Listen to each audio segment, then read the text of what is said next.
Do you like video game areas that don't look quite right, or maybe have some secret details that you may not have noticed before? Well, I love those kinds of places too, so today I thought I'd take you all on a little tour of some of the loneliest corners that I've found in Halo Reach.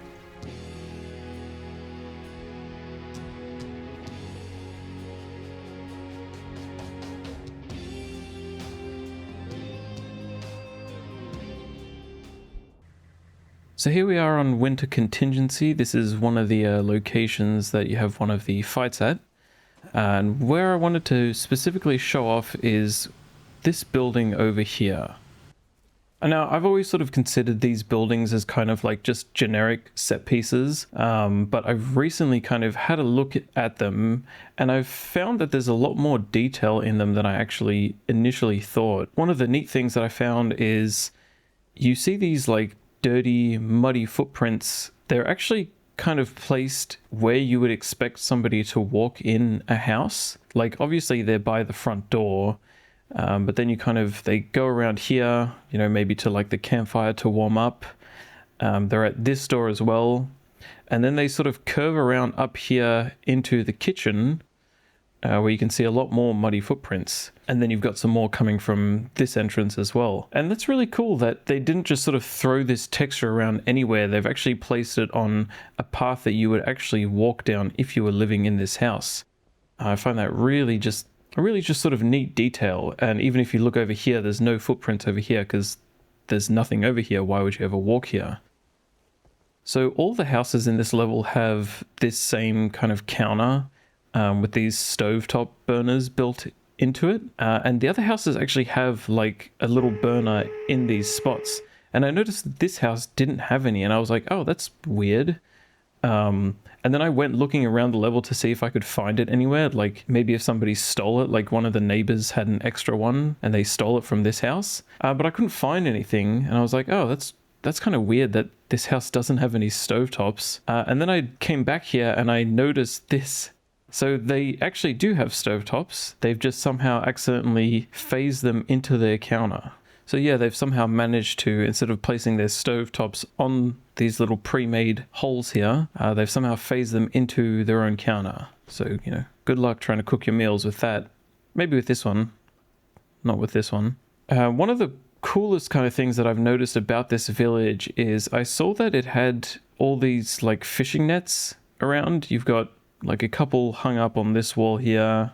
You've got a couple like just sitting there. And then I realized that this is the only house in the level that's like right on a river. The other houses, they're pretty close to a river, like they're not far, but this one is like sitting on top of the river directly. And I was like, oh, that's really interesting that they've actually gone to the effort to show that this is like some sort of fishing building structure, I guess. And then I even noticed over here, they've got these little bed things. I don't even know what to call them. I thought they were maybe like some kind of agriculture plant growing thing, but I think they're like fish tanks. So when they catch the fish, they then chuck them in here to store them. And I thought that was just a really cool little piece of like environmental storytelling. Something else that I found was just up here. This is right above the kitchen. There's like a little, I don't know what you call this, like a smokestack or like a vent thing. I assumed it's for the, the smoke from the kitchen to just come out of here. And then I looked at it from this side. I was like, oh, there's a rock inside it. Also, one last thing. Have a look at this. Now that is a cool sound effect. I really like that. Okay, so here we are on Nightfall. This is literally right at the beginning of the level, and I'm sure, as we all know, you go up this little ridge here. But wait, did you know that there's actually another path here to the right?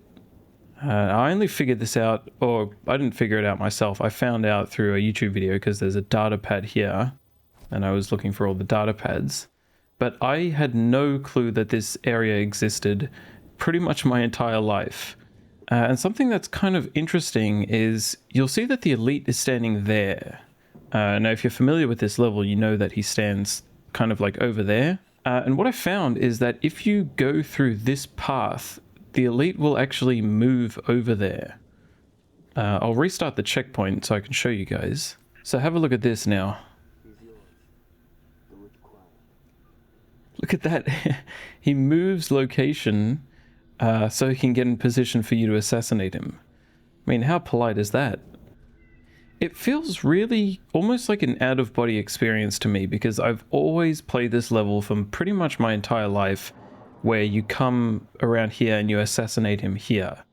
And then finding out that there's a pathway up here, it's almost like this out-of-body experience. It's kind of like, I don't know if other people have this, where you have like a memory from your childhood, but it's from like a different person's perspective. Every single time I've played this level, it's always played out the exact same. You go up that path to the left and assassinate the elite and then continue on. But then seeing it from here is kind of like just a little bit trippy. I don't know if anybody else has that experience where you've got like memories of yourself, but it's not from your own perspective, it's from somebody else's perspective. It kind of feels like that a little bit. I'm like looking at this level from a completely different perspective. Okay, so here we are later in the level. You see me getting in the forklift here, you probably know what's about to happen. And if you don't know, then get ready for this. First try. I think for this kind of video, I probably didn't want to include a glitch like that, because we're sort of experiencing this area in an unintended way. You know, usually you're supposed to experience this with the enemies, but we've done a little glitch to shoot us through the wall, and because of that there's no enemies in this area, so it's kind of like an unintended way to look at this level, and most people wouldn't experience this level like this. Wasn't sure if I wanted to include this, but fuck it. You know, because we're in this area that typically would have enemies but now there's none, it just feels really kind of lonely and unsettling, and especially since there's no sound of like gunfire or anything like that, you can really hear the rain. Something else that I noticed, and I hope this video isn't just essentially a compilation of me saying, did you know that so-and-so, and everyone's like, yeah, we all knew that.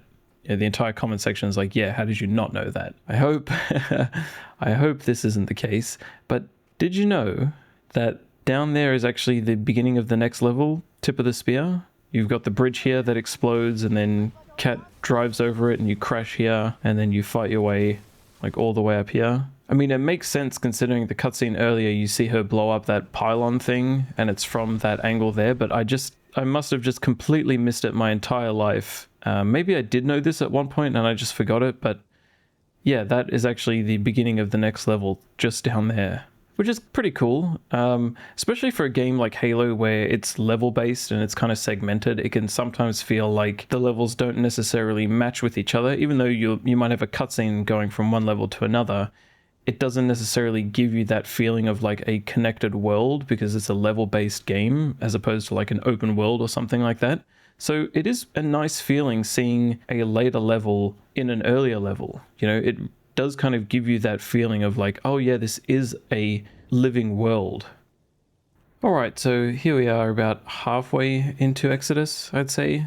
And if you see down here, this is where we just were, and you can actually just jump down here. And what's kind of cool is everything has despawned that was here earlier. And I'm pretty sure it's everything that has either physics or that the player can like interact with. So all of the dead bodies of the brutes and jackals and crap that you killed earlier, all their weapons are gone.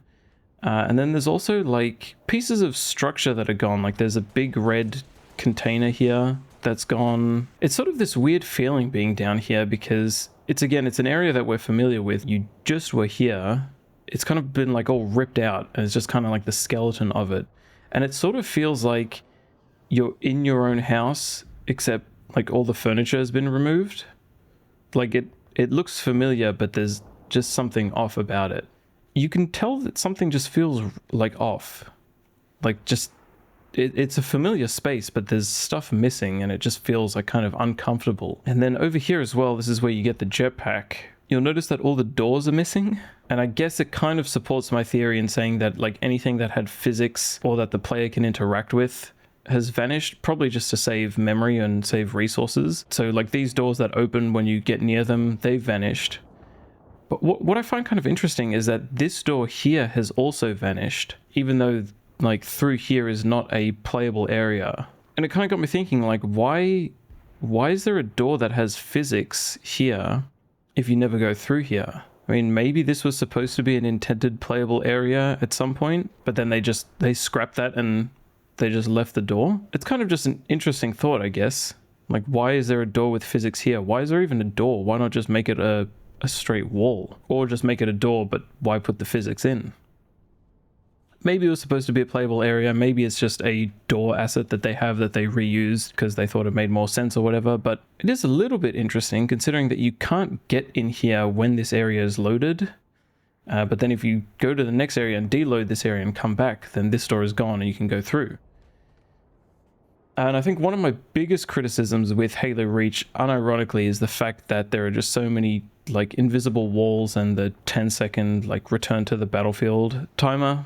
It's kind of lame, to be honest. Like, you know, why can't I just go over there? I just want to look. I'm not gonna do anything bad. I just want to have a look at what's over there.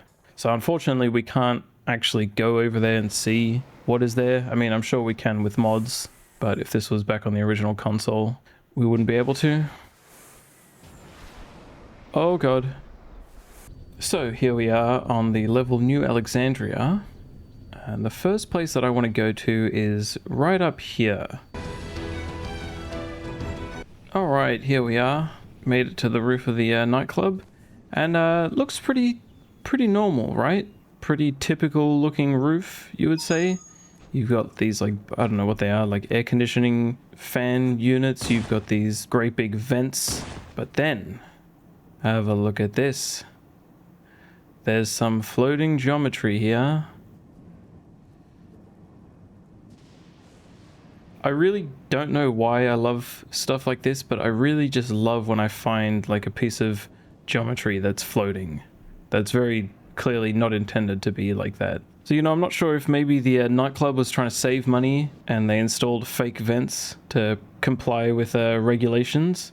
Or maybe the installer installed them incorrectly here and he actually scammed the nightclub, and then the nightclub owners are actually the real victims here. You know, who knows? There's also some more floating vents over here. It's cool when you see like a video game area that looks pretty accurate, and then you've just got something like this that is like, it's just barely not right, and it just kind of gives you that like uncanny valley kind of feeling. It's like, oh, this just looks a little bit weird and a little bit off, and it's just not quite right. I'd assume at some point in development there was like something under this that made it look like it connected to the floor, and then for some reason it got removed. Oh, look at that, they've got a reflection as well. I think it's the same building in every side reflecting, but oh, that's pretty cool. Okay, and then this final spot that I wanted to show off is this little building. Not really little, I guess little relative to these ones, but this skyscraper just here kind of reminds me of that Fruitager Aero aesthetic of like technology living peacefully amongst nature. What did I say? Nature living peacefully amongst technology. You've got all these giant skyscrapers, very sort of futuristic looking, and then you've got one lone tree amongst a world of concrete and metal. Also, I want to know who the hell is the safety commissioner of this city. Look at these benches. This bench is right next to this edge. Look how far that drop is. There's not even like a railing or a like piece of glass to block you. It's like one strong breeze would come and just like fling somebody off this building. You know, maybe this lone tree is a representation of humanity and their final stand against the Covenant, just like nature here is having its final stand against the industrialization and the urbanization of humanity, wiping down all the trees, just like the Covenant have wiped out all of humanity on this planet. Or, you know, maybe it's just a nice spot for a tree, I don't know. Not everything's a metaphor, but just a lovely kind of juxtaposition. I don't know if that's the right word, but having one lone piece of nature standing up amongst just a sea of technology and metal and concrete and man-made structures. One tree stands tall. Either way, I would love to have my lunch here. Like, go on break from work and have my toasted sandwich. That would be great. Alright, time for the outro. Hey, thanks past me.